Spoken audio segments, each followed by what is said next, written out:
Bonjour, bienvenue à l'écoute de Monde Numérique, le podcast, l'hebdo du 15 juillet 2023. Avec Google Bard, l'intelligence artificielle de Google, concurrente de ChatGPT, elle est enfin disponible en France et en Europe. J'ai testé Google Bard, je vous dirai ce que j'en pense. De son côté, l'autre géant Meta explose les compteurs avec Threads, le nouveau réseau social qui lui est concurrent de Twitter. Threads n'est pas encore disponible en France, mais on appellera mon confrère Bruno Guglielminetti au Québec pour savoir ce qu'il en pense. Lui, il l'a testé. Dans l'actu de la semaine, Lisa de Bernard va nous parler de la dernière lubie d'Elon Musk, une nouvelle entreprise qui veut réfléchir à l'avenir du monde. Et puis on va parler d'intelligence artificielle pour les entreprises, notamment avec la société LightOn, l'une des rares entreprises françaises à développer son propre grand modèle de langage. Bienvenue dans Monde Numérique, l'hebdo. Monde Numérique, Jérôme Colombin. Avant toute chose, je voudrais vous rappeler le petit concours que je vous propose depuis la semaine dernière dans le cadre du podcast Monde Numérique pour gagner un exemplaire du livre ChatGPT pour les nuls qui vient de sortir aux éditions First. C'est très simple. Pour tenter votre chance, il suffit de vous abonner à la newsletter de Monde Numérique en allant sur le site mondenumérique.info et surtout de poster un commentaire sur la plateforme de votre choix. Podcast Addict, Apple Podcast, Spotify, Deezer, etc. Vous pouvez par exemple donner votre avis sur un épisode récent, même si vous avez déjà posté un commentaire précédemment, c'est pas grave. Profitez-en aussi pour mettre des petites étoiles. Mais attention, le but du jeu, c'est pas uniquement d'avoir des compliments, dites carrément ce que vous pensez. Vous m'envoyez une copie d'écran de ce commentaire à l'adresse contact@mondenumérique.info. Le tirage au sort aura lieu la semaine prochaine. À noter que ce concours est réservé aux habitants de la France métropolitaine et de la Corse, ainsi que la Suisse et la Belgique. Autre petit message de service avant de rentrer dans le vif du sujet. Je vous rappelle l'existence de la version premium de Monde Numérique l'hebdo pour ceux qui souhaitent avoir dès le samedi les interviews en grand format à l'intérieur de l'émission. Du coup, ça vous fait une émission qui peut aller jusqu'à 1 heure, parfois même 1h15, 1h30. Ça n'intéresse pas tout le monde, mais ceux que ça intéresse peuvent s'abonner. Alors, malheureusement, ce n'est disponible que sur Apple Podcast, car il n'y a qu'Apple Podcast qui, pour l'instant, propose de faire ça de manière simple. On verra si on peut l'élargir à d'autres plateformes. Monde Numérique, version longue, si ça vous tente, sur Apple Podcast. Et sinon, on rappelle que, comme d'habitude, les interviews en version intégrale seront mises en ligne gratuitement dans des épisodes séparés la semaine prochaine. L'actu de la semaine. Et l'actu de la semaine, c'est avec Lisa de Bernard. Salut Lisa. Salut Jérôme. Cette semaine, on commence avec une histoire de « je t'aime moi non plus » entre Elon Musk et l'intelligence artificielle. Parce que après avoir fait de nombreux allers-retours sur ce sujet, eh bien voilà, Elon Musk a lancé officiellement cette semaine une nouvelle entreprise, une société qui va faire précisément de l'intelligence artificielle. Et le nom de code, c'est xAI. C'est un projet qui est sur le feu depuis le mois de mars. Jusqu'à présent, très peu d'informations ont filtré. L'objectif est aussi étonnant que mystérieux, comprendre la véritable nature de l'univers. xAI est basé au Nevada. Elon Musk s'est entouré de spécialistes de l'IA, dont certains viennent même d'OpenAI, la société de ChatGPT, et aussi de Google et Microsoft. Objectif affiché de Musk, concurrencer ChatGPT et Bard de Google, les deux leaders du marché.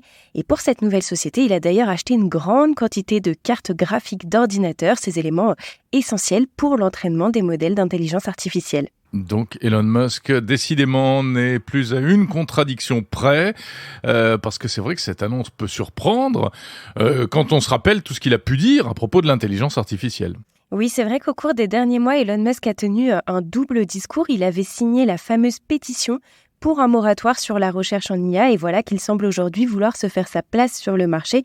À l'époque, il avait appelé son projet TruthGPT, le vrai GPT, littéralement en français, et assuré que son intelligence artificielle, contrairement à celle qu'il critiquait, ne détruirait pas l'espèce humaine puisqu'elle s'intéresserait à l'ordre de l'univers.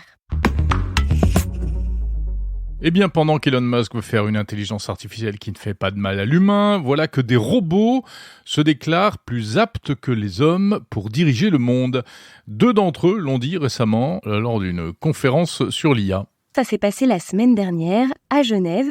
La toute première conférence de presse d'un groupe de robots humanoïdes dotés d'IA s'est déroulée à l'occasion d'un sommet de l'ONU. Sophia et Philippe, 2 robots sur les 9 présents, ont été interrogés sur leur capacité à diriger le monde. Et la réponse ne s'est pas fait attendre. Aucun doute pour Sophia, elle a répondu texto « Les robots humanoïdes peuvent diriger avec un niveau d'efficacité supérieur à celui des dirigeants humains ». Un poil inquiétant comme réponse, certes, mais elle n'a pas été catégorique puisqu'elle a reconnu que la collaboration entre les humains et l'IA peut créer une synergie efficace. Bon, alors il faut quand même relativiser tout ça, parce que ce fameux robot Sophia, donc il a déjà fait parler de lui, enfin il a déjà fait parler d'elle, et en fait il y a vraiment un storytelling depuis quelques années autour de ce robot, en faisant croire qu'il a une personnalité, qu'il peut donner son avis sur des choses comme ça importantes, mais il faut quand même rappeler que c'est rien, c'est une poupée, c'est un automate qui a l'intelligence artificielle d'un assistant vocal, et donc auquel on fait dire à peu près ce qu'on veut, mais voilà, ses promoteurs multiplient les coûts médiatiques. Le seul point positif de cette histoire, c'est que ça a le mérite de poser certaines questions et donc de provoquer des réactions. Et oui, comme chez nos auditeurs, j'en suis sûre, puisque certains trouveront certainement cela fascinant et d'autres seront plus méfiants, mais il est vrai que de voir des robots se mouvoir, s'exprimer de manière totalement autonome et avec une large palette d'expressions oscillant entre la bienveillance et la provocation, eh bien ça relance les débats sur l'IA. Mais l'ONU s'est déjà bien emparée du sujet. Un groupe d'experts sur l'intelligence artificielle a été créé récemment. Objectif affiché, formuler des recommandations autour de sujets clés comme la sécurité, la transparence ou encore la gouvernance. Une réflexion qui vient compléter celle lancée par l'Union européenne via son grand plan sur la réglementation de l'IA. Et on termine avec une autre histoire de robots dans la ville de San Francisco, en Californie. Ce sont les robotaxis qui ont des problèmes parce que ces robotaxis qui existent, qui circulent depuis quelque temps, ça ne plaît pas à tout le monde. Et donc, des opposants ont trouvé un moyen plutôt insolite d'exprimer leur contestation. Et oui, en attendant que les robots humanoïdes contrôlent le monde, les robots automobiles ont un problème à régler. Des habitants ont trouvé un truc surprenant pour dérouter et empêcher les véhicules de circuler. Posés sur le capot des voitures, des cônes de chantier, de gros cônes rouges et blancs. L'image est cocasse, mais alors à quoi ça sert ? Eh bien, les conséquences pour les voitures autonomes sont assez importantes puisqu'il leur est impossible de se repérer dans l'espace. Elles prennent les cônes pour des obstacles qui en plus ne devraient pas du tout se trouver là. Et du coup, elles sont complètement déroutées. Rappelons que les voitures autonomes fonctionnent avec des capteurs et des caméras, notamment derrière le pare-brise à hauteur du rétroviseur. Alors voilà, les robots taxis de Cruise et Waymo sont tout simplement paralysés, incapables d'avancer d'1 centimètre. Et ces campagnes de décrédibilisation pacifique, elles sont menées par un groupe d'activistes baptisé Safe Rebel Street dans un contexte où le service de robotaxi pourrait être étendu alors que les activistes s'inquiètent de la bonne circulation sur les voies publiques et des risques de collision. Ouais, c'est étonnant cette histoire-là. En fait, c'est une forme de ce qu'on appelle le néoludisme. On s'oppose aux machines parce que elles risquent de remplacer les hommes, ou plutôt en fait, c'est surtout pour les problèmes qu'elles causent, parce qu'en fait, les taxis à San Francisco ont déjà posé plein de problèmes. Parfois, ils deviennent fous, ils se réunissent tous au même endroit, ça fait des embouteillages où ils s'arrêtent n'importe où parce qu'ils respectent trop le code de la route. Bon voilà, San Francisco a toujours servi un peu de laboratoire de la technologie. Merci beaucoup Lisa de Bernard, que l'on retrouve évidemment la semaine prochaine. Et toujours avec plaisir. À la semaine prochaine, Jérôme. L'innovation de la semaine. L'innovation de la semaine, c'est Google Bard, le très attendu modèle d'intelligence artificielle de Google qui est enfin disponible en France. Alors, c'est pas entièrement nouveau, mais il était accessible jusqu'à présent uniquement aux États-Unis et depuis le 13 juillet, Bard peut être utilisé dans 230 pays en 40 langues, dont le français aussi, l'allemand, l'arabe, etc. Alors Bard, qu'est-ce que c'est ? Rappelons-le tout d'abord. C'est un outil qui est accolé au moteur de recherche Google, mais qui est séparé, et qui est donc un chatbot, une IA conversationnelle, comme ChatGPT. On peut lui poser plein de questions et lui demander des recettes de cuisine, des poèmes, des conseils de voyage, etc., etc. C'est vraiment la réponse de Google à ChatGPT. Pour y accéder, c'est assez simple, c'est sur ordinateur ou sur mobile. Mais sur le web, uniquement, vous allez à l'adresse bard.google.com. Il faut être connecté à un compte Google, il faut le préciser, donc un compte Gmail. Et l'accès de Bard, l'utilisation de Bard est entièrement gratuite. Alors je l'ai testé, évidemment, je me suis jeté là-dessus dès qu'il est arrivé et je vais vous dire un petit peu ce que j'en pense. D'abord, à quoi ça ressemble ? Eh bien, l'aspect conversationnel est plutôt bien rendu, l'interface est intéressante, on peut lui parler, lui envoyer un message vocal comme ChatGPT, comme l'appli mobile ChatGPT, mais ce qu'il y a de plus, c'est une sortie vocale. Il y a un petit haut-parleur sur lequel on clique et c'est la synthèse vocale de Google qui vous lit la réponse au lieu de vous simplement la proposer par écrit. Mais surtout, la grosse particularité de Bard, c'est qu'il est connecté à Internet. Il est relié au moteur de recherche Google. Donc, la promesse, c'est qu'il peut répondre à plus de questions. Il n'est pas comme ChatGPT, bloqué sur un apprentissage qui s'est arrêté fin 2021. Alors, du coup, est-ce que ça veut dire qu'il peut remplacer Google ? Eh bien, malheureusement, pas du tout. Il ne remplace pas le moteur de recherche. Même s'il est un peu plus riche en termes de connaissances, il a un gros défaut, c'est que comme ChatGPT, Google Bard hallucine. C'est-à-dire que parfois, il vous raconte absolument n'importe quoi. Ce qui est assez étrange et déroutant, puisqu'en théorie, il devrait avoir plus de connaissances. Et on se souvient du lancement raté d'ailleurs, de la présentation un peu ratée de Google Bard, où Google s'était un peu pris les pieds dans le tapis, avec une histoire de télescope et une réponse qui avait été fournie qui était fausse. Donc factuellement, Google Bard n'est pas beaucoup plus fiable que ChatGPT. Alors bon, Google met en garde, d'ailleurs, quand on lance le système, vous avez une mise en garde qui explique que, attention, c'est encore expérimental et que on ne peut pas se fier à toutes les réponses. C'est d'ailleurs pour cela que pour la même question, il va proposer par exemple 3 réponses différentes. Mais ça n'apporte pas forcément beaucoup plus de véracité car il n'y a pas les sources en fait. Alors par exemple, on va faire un test. Je vais lui demander quels sont les plus grands monuments français. La France est un pays riche en monuments historiques, certains parmi les plus célèbres au monde. Voici quelques-uns des plus grands monuments français. La Tour Eiffel, à Paris, est l'un des monuments les plus visités au monde. Le château de Versailles, à Versailles, est l'un des plus grands châteaux du monde. La cathédrale Notre-Dame de Paris, à Paris, est une cathédrale gothique qui a été construite au XIIe siècle. Le Louvre, à Paris, est l'un des plus grands musées du monde. Le Sacré-Cœur, à Paris, est une basilique catholique située sur la butte Montmartre. Ces monuments sont emblématiques de la France et font partie du patrimoine mondial de l'UNESCO. Bon voilà, alors là c'est facile, il n'y a pas d'erreur, tout est juste, on est vraiment dans du contenu très encyclopédique. Maintenant, si on va sur des choses un petit peu plus spécialisées, je vais lui poser une question très narcissique. Est-ce que tu connais le podcast Monde Numérique ? Oui, je connais le podcast Monde Numérique. C'est un podcast français créé par Jérôme Colombin et diffusé sur France Inter. Le podcast traite de l'actualité du numérique, des innovations technologiques et de leurs impacts sur la société. Il est particulièrement intéressant pour les personnes qui veulent comprendre les enjeux du numérique et son évolution. Alors merci Google Bard de trouver Monde Numérique très intéressant. En revanche, il y a une grosse erreur, puisque ce n'est pas du tout diffusé sur France Inter, mais évidemment, il confond avec France Info, où effectivement j'ai travaillé pendant près de 30 ans. C'est tout le problème de ces intelligences artificielles qui fonctionnent non pas par réflexion et par compréhension de ce qu'on leur dit, mais par association de mots. Donc, si des mots sont censés correspondre les uns aux autres parce qu'on les retrouve souvent les uns à côté des autres, eh bien, c'est comme ça, c'est à partir de ça qu'il va formuler sa réponse. Et ça, on touche vraiment du doigt la limite finalement de ces modèles d'intelligence artificielle qui ne sont absolument pas une intelligence, on le dit et on le redit. Et puis le problème, c'est que ça limite quand même considérablement la portée.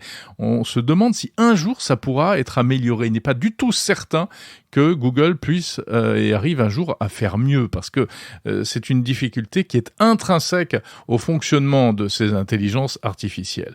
Donc finalement, Google Bard par rapport à ChatGPT, eh bien, franchement, il ne fait pas mieux et il est même très en deçà. J'ai essayé également de lui faire résumer un texte, ce que ChatGPT fait très bien. Il n'a pas réussi, apparemment j'ai pas mis les formes, parce qu'on peut quand même le faire, mais il faut s'y prendre autrement. Alors Google présente ça en disant donc c'est un outil d'aide à la création qui permet de mettre ses idées en place pour préparer toutes sortes d'activités professionnelles pour des étudiants, des scolaires, etc. Mais c'est ce que fait également très bien ChatGPT. Et puis je l'ai testé aussi avec des contenus plus professionnels sur du marketing, etc. Et la réponse était beaucoup moins riche en fait que sur ChatGPT. Donc ce Google Bard, il est bien gentil, c'est un artifice de Google, sympathique, amusant. Bon, c'est accessible à tous, c'est ça qui est bien. Mais franchement, on reste un peu sur sa faim. Monde numérique, le meilleur de la tech.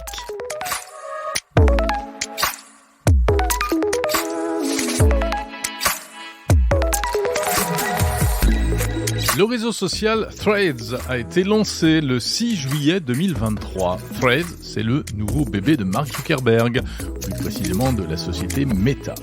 Alors avec un démarrage en flèche incroyable pour ce Threads, plus de 100 millions d'utilisateurs en 5 jours à peine. À l'heure où je vous parle, il a dépassé les 120 millions et ça ne va certainement pas s'arrêter là. Je vous en parle d'ailleurs dans un édito à retrouver par ailleurs sur le fil de Monde Numérique. Threads n'est pas disponible pour l'instant en Europe, malgré tout, du moins pas officiellement. Il faut se connecter, mais il faut un petit peu bidouiller. Alors du coup, pour savoir un peu à quoi ça ressemble concrètement quand on le pratique, eh bien, j'ai appelé mon ami, le podcasteur québécois Bruno Guglielminetti, qui lui a accès à Threads. Alors c'est l'occasion de présenter un peu ce nouveau jouet et de s'interroger sur son avenir. Threads peut-il notamment faire de l'ombre à Twitter? On en parle. Et bonjour Bruno Guglielminetti. Salut Jérôme Colombin. Ravi de te retrouver, Bruno, du podcast Mon Carnet, de l'autre côté de l'Atlantique, à Montréal. Alors, tu es en Amérique du Nord et tu as donc la chance, le privilège de pouvoir t'abonner et utiliser le fameux réseau Threads de Meta, ce qui n'est pas le cas chez nous en Europe pour différentes raisons, réglementaires, etc. Je vais te demander tout naturellement, puisque tu l'as utilisé, un petit peu quelle est ta première impression de ce fameux réseau Threads? Ouais, ben tu sais quoi, tu as utilisé deux excellents adjectifs. Le privilège, et puis l'autre, je me souviens plus ce que c'est l'émotion. Je crois que j'ai dit excellent podcasteur, non? C'est pas ça? Non, je parlais de Threads quand même. Je suis un peu humble. Mais, écoute, c'est du bonbon. C'est du plaisir parce que, je veux pas jouer au nostalgique, là, ça ressemble pas au Twitter du début, mais c'est quelque chose qui ressemble, qui est dans la mouvance, donc qui est un endroit où on peut échanger. J'avais un peu peur parce qu'au départ, quand on a parlé de Threads, on disait que ça va être un endroit, un lieu de conversation, d'échange basé sur le texte. Et puis là, je me suis dit, on pourra pas partager de photos et de vidéos. Puis autant comme créateur de contenu, où on sait que c'est ça qui fonctionne le plus, que aussi pour agrémenter les conversations. De temps en temps, il faut illustrer plus qu'avec des mots. Heureusement, les gens de Threads, donc les gens d'Instagram, ont été assez généreux pour dire, non, on va quand même permettre aux gens de pouvoir partager des vidéos, des photos. Et puis aussi, ce que je trouve très habile de leur part, c'est que comparativement, et là, évidemment, je compare toujours au Twitter gratuit, là, on s'entend? Oui. Parce qu'évidemment, si on paie pour le Twitter Blue, on a plus de fonctionnalités. Mais si je compare donc avec Twitter de base, on a beaucoup plus d'espace pour s'exprimer. Chez Threads, on a misé sur le 500 caractères plutôt que le 280 et ça fait toute la différence. En 500 caractères, tu as vraiment le temps d'expliquer ce que tu veux dire et puis si t'as pas assez de place, c'est que ça te prend une page de blog et va-t'en ailleurs. C'est que tu as trop de choses à dire. Effectivement, ça évite de faire des raccourcis un peu rapides qui en plus peuvent parfois nous coûter très cher. Et il y a une fluidité qu'on commence à perdre sur Twitter par rapport à la grandeur des textes. Ouais. Au niveau photo et vidéo, ils sont donc également plus généreux, hein? Oui, pour les photos, contrairement à Twitter, puis c'est dommage, mais évidemment, dans la tête des gens, on compare toujours à Twitter. Alors, moi, je poursuis dans ce sens-là. Twitter, c'est 4 photos maximum. Sur Threads, c'est 10 photos. Alors, encore là, après 10 photos, je pense que t'as pas mal raconté ton histoire. Ça, c'est intéressant. La vidéo, c'est un peu plus. La limite, c'est 5 minutes, si ma mémoire est bonne. Tandis que le service de base sur Twitter, c'est 2 minutes 20. Alors, on est vraiment dans une version plus de Twitter. Cela étant dit, ça c'est pour la générosité. Mais quand on regarde, évidemment, on s'entend, c'est une V1, c'est une première version et on a été avec des outils, une expérience simple pour l'utilisateur et donc on se retrouve avec des fonctionnalités de base. Alors, on peut publier, on peut aimer, on peut repartager et ça s'arrête là. D'accord. Donc, il n'y a pas de hashtag, par exemple? Non, le hashtag est pas là. Et d'ailleurs, il y a bien des gens qui se plaignent de la chose, habitués sur Instagram, d'abord, et puis après sur Twitter, à utiliser les hashtags. Ouais. Mais non, pour le départ, ils ont décidé de pas les mettre. Mais évidemment, bon, comme ça appartient pas à personne, ils pourraient les utiliser, mais ils ont pas voulu créer, et c'est ça qui est intéressant. Encore, cette semaine, il y avait le patron d'Instagram qui disait, écoutez, Threads, c'est pas fait pour suivre l'actualité, c'est pas fait pour parler de politique, donc vous pourrez pas suivre des sujets en cliquant sur les hashtags. L'idée là-dedans, c'est que vous allez là, vous avez des conversations, vous partagez vos réflexions et ça s'arrête là. Oui, mais alors du coup, est-ce que, quel est l'intérêt, j'allais dire, en termes de contenu, qu'est-ce qu'on trouve? Parce que c'est vrai que l'une des forces de Twitter, c'est de suivre l'actualité en temps réel. Ouais. Donc là, c'est pas le cas. Non, c'est ça. Puis je me demande si c'est justement pas pour se différencier Twitter en disant que c'est pas une copie complète de Twitter qu'on n'a pas voulu utiliser le hashtag. Ça pourrait être une raison. Mais l'autre raison, c'est que, et puis là, ça revient sur l'histoire du contenu, l'idée de génie qu'ils ont eue, parce que le problème avec Mastodon ou avec Blue Sky, c'est que dans chaque cas, puis c'est vrai dans la plupart des réseaux sociaux, on part à zéro. Et là, il faut se construire des abonnements, puis on espère qu'il y a des gens qui vont nous suivre. Tandis que dans le cas de Threads, on nous offre dès le départ la possibilité, puisque notre compte Threads, il est lié avec notre compte Instagram, il nous permet dès le départ de s'abonner sur Threads aux mêmes abonnés qu'on suit sur Instagram. Et normalement, si on les suit sur Instagram, c'est parce qu'il y a des sujets qui nous plaisent, que ce soit des personnes, que ce soit des marques ou même des politiques. Alors, à partir de ce moment-là, on se retrouve avec du contenu automatiquement, ce qui est pas l'apanage de Blue Sky. De Blue Sky. Ouais, pendant des mois, vous pouvez vous promener à pas connaître personne. Même chose sur Mastodon. C'est plein d'inconnus que vous lisez, plus ou moins intéressant, parce que l'algorithme n'a pas encore fait son travail. Tandis que quand vous arrivez sur Threads, là, tout de suite, c'est des gens que vous connaissez, c'est des sujets qui vous interpellent, et puis, vous apprenez. Et du coup, est-ce que l'ambiance est un peu plus paisible, apaisée que sur Twitter? C'est drôle que tu me poses la question parce que ce matin, juste avant de se parler, je suis tombé sur mon premier troll.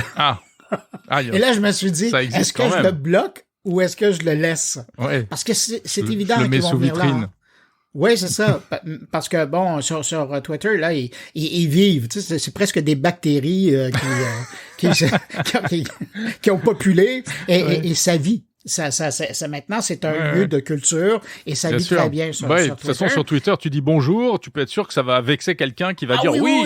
Enfin, depuis quand est-ce que vous imposez votre vision du jour, etc., etc. Oui, ou vous êtes nombriliste parce que chez nous, c'est bonsoir. Voilà, exactement. La Terre tourne pas autour du Québec. Voilà, tout à fait. Et donc, ce troll, alors?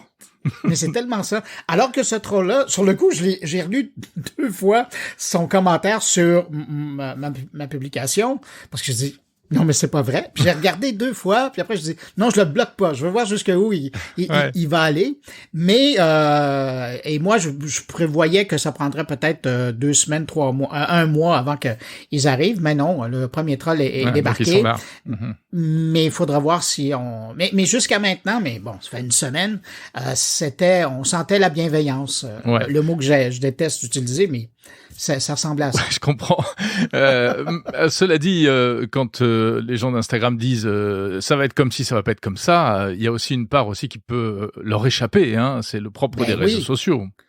Oui, puis c'est le nerf de la guerre, on le sait. C'est du contenu. Si un réseau a un intérêt, c'est parce que les utilisateurs génèrent ce contenu-là. Bien sûr. Alors, c'est la première chose qui va leur échapper de les mains, c'est évidemment l'éditorial.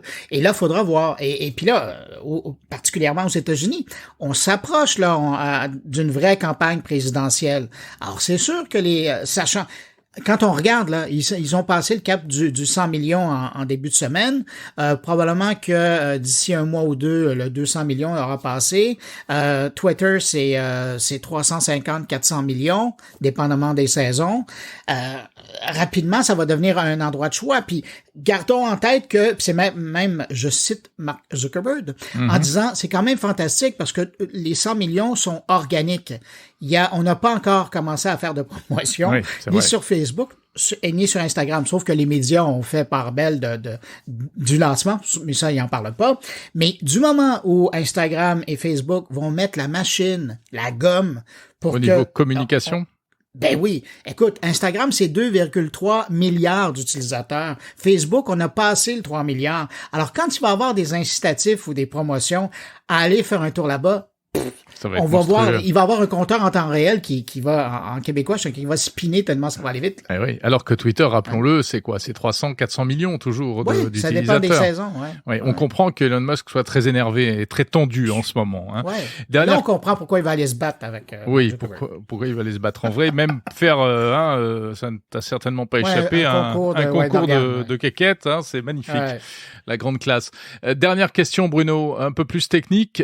Donc, ce thread, c'est le groupe Meta, c'est Facebook, c'est un gros dévoreur de données personnelles, donc inévitablement, et il commence déjà à y avoir un peu des préoccupations par rapport à la captation des données personnelles. Est-ce que on sait si il y a plus d'aspiration de notre comportement en ligne que, par exemple, sur Twitter? Oui. Et puis, mais de l'autre côté, il faut pas jouer aux veuves offensées parce que c'est Meta. Meta, c'est au cœur de leur processus d'opération, c'est d'aller chercher de la data des utilisateurs pour par la suite être capable de la vendre aux annonceurs qui vont l'utiliser. Oui, ben c'est ça.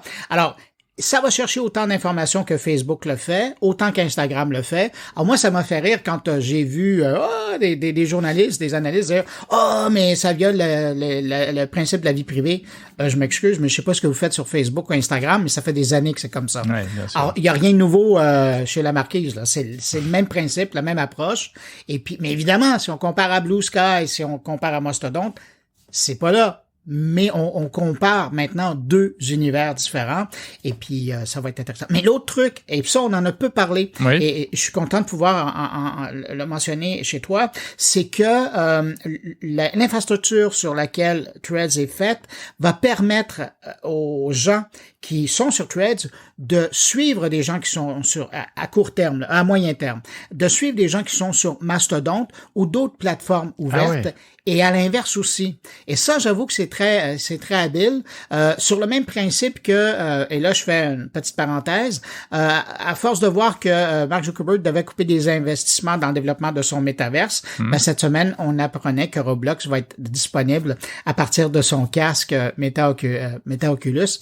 Fallait quand même le faire. Alors, à défaut Roblox, le métavers, enfin le jeu vidéo, la plateforme d'univers virtuel, hein. Exactement, oui.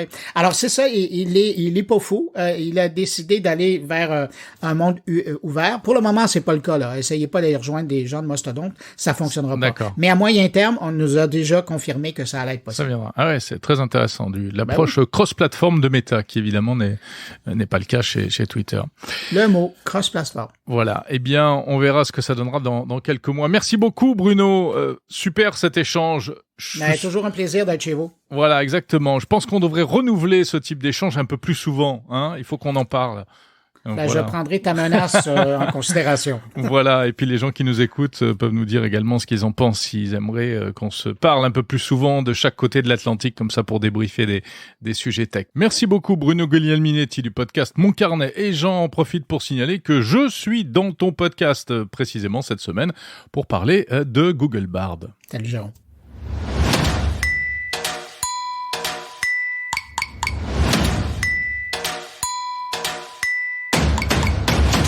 On parlait tout à l'heure d'intelligence artificielle, d'IA générative. Eh bien, il faut savoir qu'aujourd'hui, ce sont vraiment des outils qui commencent à être utilisés de plus en plus dans les entreprises. Et c'est d'ailleurs là que ça prend tout son sens, hein, parce que l'IA peut vraiment être très utile pour des tas de fonctions, des tas de tâches, aussi bien dans ce qu'on appelle le B2C, le business to consumer, c'est-à-dire auprès des clients grand public, que dans le B2B, business to business, entre les entreprises entre elles. Mais cela pose des problèmes car ChatGPT récupère toutes les données qu'on lui donne et il y a donc des risques de fuite d'informations. On en parle avec mon deuxième invité de la semaine qui est à l'origine d'une solution censés répondre à cette problématique. Bonjour Benoît Bouffard. Bonjour Jérôme. Vous êtes directeur produits, marketing et médias du groupe Lighton. Et Lighton, qui est donc une entreprise française pleine d'ambition, puisque votre credo, enfin en tout cas votre volonté, c'est de partir à l'assaut des entreprises pour leur proposer des solutions d'intelligence artificielle et au passage de concurrencer ChatGPT finalement. Alors comment fait-on pour concurrencer ChatGPT ? En fait, il faut tout simplement essayer d'écouter les problématiques des grandes entreprises. Aujourd'hui, ChatGPT est un outil qui est très utilisé par le B2C, utilisable par nous en tant qu'individus. Et les problématiques d'une entreprise, surtout en Europe, sont bien spécifiques. Typiquement, il y a toute la partie sécurité et privacy. L'un des premiers aspects pourquoi les sociétés viennent nous voir, c'est notre capacité à pouvoir déployer toutes ces technologies dans l'infrastructure de l'entreprise. Pour tirer toute la quintessence de cette techno, il faut absolument pouvoir partager sa data. Sinon, on obtient des réponses qui sont assez plates et génériques. Et à partir du moment où vous commencez à partager la data de votre société, très souvent, vous êtes un peu inquiet du fait. Oui, ça pose problème. C'est exactement. Si on prend le cas de Carrefour, récemment, ils ont déployé ChatGPT en tant que chatbot, c'est super. Mais on peut voir que c'est très limité puisque pour l'instant, il n'y a aucune information personnelle qui peut être utilisée. Donc, vous demandez le suivi de votre commande, votre historique de commande ou même reprendre une nouvelle commande, c'est pas possible. Tout simplement parce que pour l'instant, ils sont limités sur l'usage. Donc, le premier aspect pour garantir ça, c'est la sécurité. Le deuxième aspect, c'est aussi tout l'accompagnement. Il y a une statistique qui est sortie, c'est qu'aujourd'hui, il y a près de 40% des grands groupes qui veulent y aller, mais ne se sentent pas capables de y aller par manque de connaissances. Et aujourd'hui, Lighton, c'est bien plus que simplement une techno, une plateforme, une API. C'est toute une équipe de spécialistes qui travaillent sur le sujet depuis près de 6 ans et qui peuvent accompagner les entreprises dans les différents scénarios possibles d'usage de cette techno. Alors, vous êtes parmi les rares entreprises françaises qui avaient développé votre propre LLM, c'est-à-dire un grand modèle de langage sur lequel s'appuie la solution que vous commercialisez, qui s'appelle donc Paradigme. Ça consiste en quoi, développer son propre LLM ? Alors en fait, ça consiste à constituer une grande base de connaissances. Un modèle de langage, en fait, c'est quelque chose d'assez, si on simplifie au maximum, c'est quelque chose qui est censé prédire le prochain mot qui est le plus pertinent dans une ligne de phrase.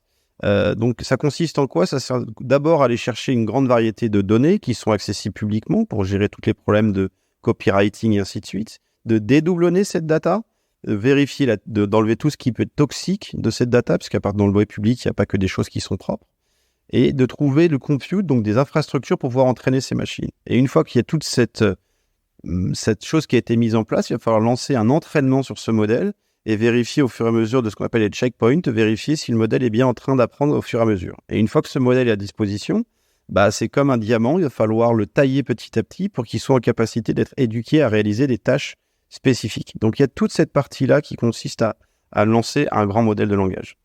Et donc ça, c'est une phase qui prend un certain temps, j'imagine.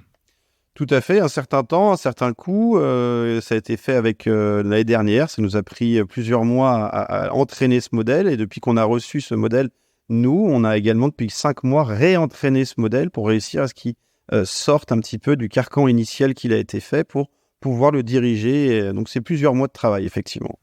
Et c'est ça qui nécessite des ressources informatiques importantes en plus.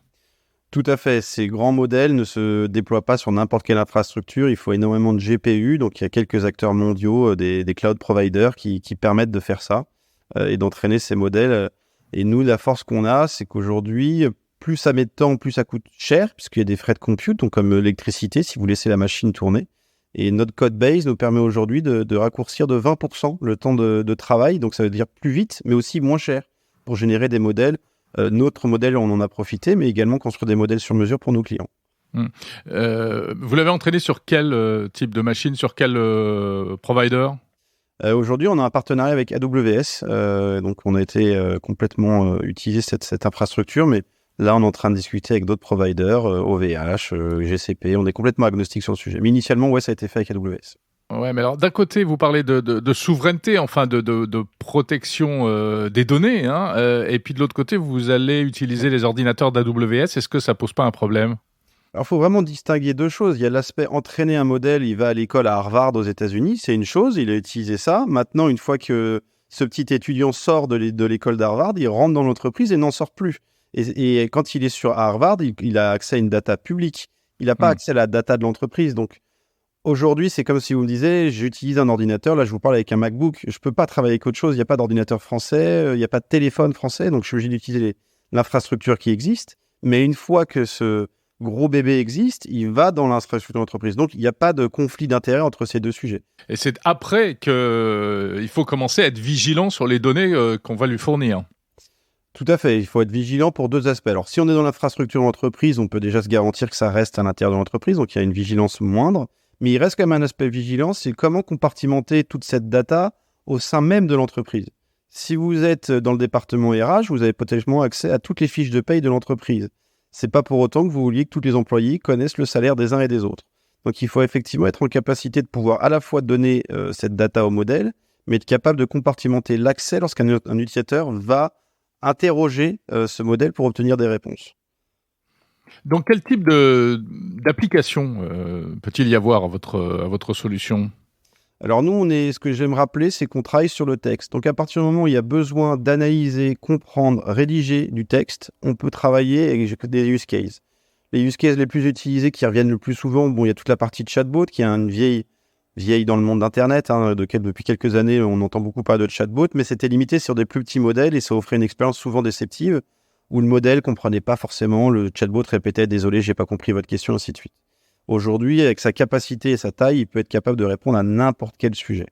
Deuxième aspect, c'est beaucoup de la recherche documentaire. Aujourd'hui, on est tous amenés à avoir une boîte mail, un endroit où on stocke nos documents, un calendrier, un outil de chat dans l'entreprise. Quand je me pose une question, je dois poser souvent mes questions à différents moteurs de recherche. L'idée est de pouvoir d'avoir un seul champ de recherche où je pose une question en langage naturel et hop, j'ai une réponse qui va aller chercher dans les différentes zones de la base documentaire de l'entreprise. Il y a un autre use case, c'est tout ce qui est brainstorming. Donc, si vous voulez faire une fiche produit, si vous voulez faire un emailing, essayez de demander au modèle de vous accompagner pour la création de ce contenu.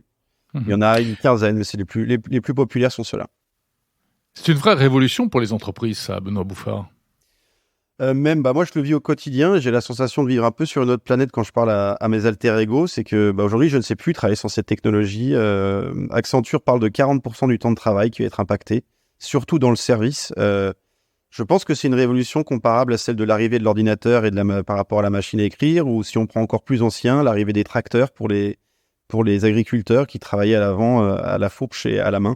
Donc oui, c'est un impact conséquent et je fais partie des plus pessimistes, mais je pense que d'ici 5 ans, ça aura vraiment un impact concret sur tous les métiers. J'entends parler plutôt de 2 ans. Ça dépend de quel métier. Le métier des développeurs va être impacté beaucoup plus rapidement que d'autres. Mais oui, c'est un impact, à mon avis, qui est aussi considérable que celui de l'arrivée de l'agriculture ou de l'ordinateur. C'est-à-dire que quoi, selon vous, les développeurs n'auront plus besoin de produire eux-mêmes du code ? Il y aura toujours besoin d'humains. Souvent, les gens, quand je parle, même dans mon entourage, disent « mais je ne vais pas être remplacé ». L'ordinateur n'a pas remplacé tous les travaux. La question, c'est que si vous avez un comptable demain qui ne sait pas utiliser un ordinateur, il n'a plus de travail. Donc, je pense que et ça reste ma vision, et il faut garder, reste une vision de Benoît de Lighton, mais je pense que les gens qui ne vont pas adhérer à cette technologie, qui ne vont pas avoir ce grand virage arrivé, vont être en difficulté. Mais il restera toujours des développeurs pour des questions déjà de vérification, parce qu'il faut toujours vérifier ce que fait une machine fait. Même dans l'industrie automobile, il y a quelqu'un qui vérifie comment on construit une voiture, même si une voiture est construite à 90% via des robots. On sait que le gros problème aujourd'hui de ces IA génératives et de texte et de ChatGPT, c'est ce qu'on appelle les hallucinations, avec le système que vous avez décrit de prédiction des mots. Parfois, c'est absolument n'importe quoi, puisqu'en fait, la machine ne comprend pas ce qu'elle écrit. Comment est-ce que vous faites face à ce problème chez Lighton ? Pour nous, c'est un problème d'engineering. C'est pas un problème de technologie, c'est un problème d'usage. Il faut savoir dompter la bête, entre guillemets. Donc, la première chose, il faut savoir demander un besoin précis à cette machine. Si vous ne le faites pas de façon précise, elle peut halluciner. Puis, il y a l'autre possibilité, comme on éduque un enfant en lui disant ne joue pas au ballon dans la chambre, mais joue au ballon dans le jardin. On va lui éduquer petit à petit aux règles spécifiques de l'entreprise. Et chaque entreprise ayant ses propres règles, quand est-ce qu'il hallucine, quand est-ce qu'il hallucine pas. C'est pour ça qu'on se tourne vers l'entreprise à essayer de spécifier les modèles pour chacun d'entre eux. Mais ça, c'est au niveau de la phase d'apprentissage, donc en amont.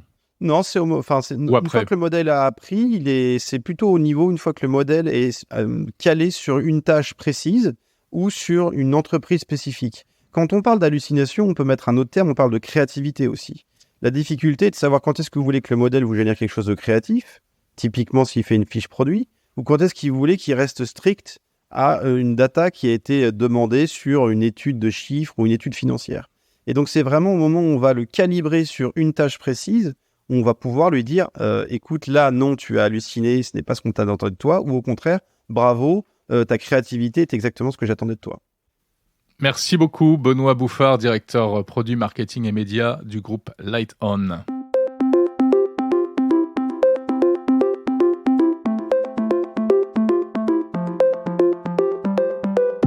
Si vous écoutez la version classique de Monde Numérique l'Hebdo, sachez que vous pourrez retrouver l'interview de Benoît Bouffard en intégralité la semaine prochaine, en épisode séparé sur le fil de Monde Numérique. C'est fini pour Monde Numérique l'Hebdo du 15 juillet 2023. J'étais ravi de passer ce moment avec vous encore. Pendant l'été, Monde Numérique continue, vous le voyez, jusqu'à fin juillet, programme normal. Et pour le mois d'août, eh bien, je suis en train de vous concocter des petites choses qui devraient vous plaire, je l'espère. D'ici là, parlez de ce podcast à vos amis, incitez-les à s'abonner, à écouter, à s'inscrire. Abonnez-vous à la newsletter sur mondenumérique.info. Et puis, je vous rappelle le concours pour gagner le livre ChatGPT pour les nuls. Vous postez un commentaire, vous m'envoyez le screenshot à l'adresse contact@mondenumérique.info.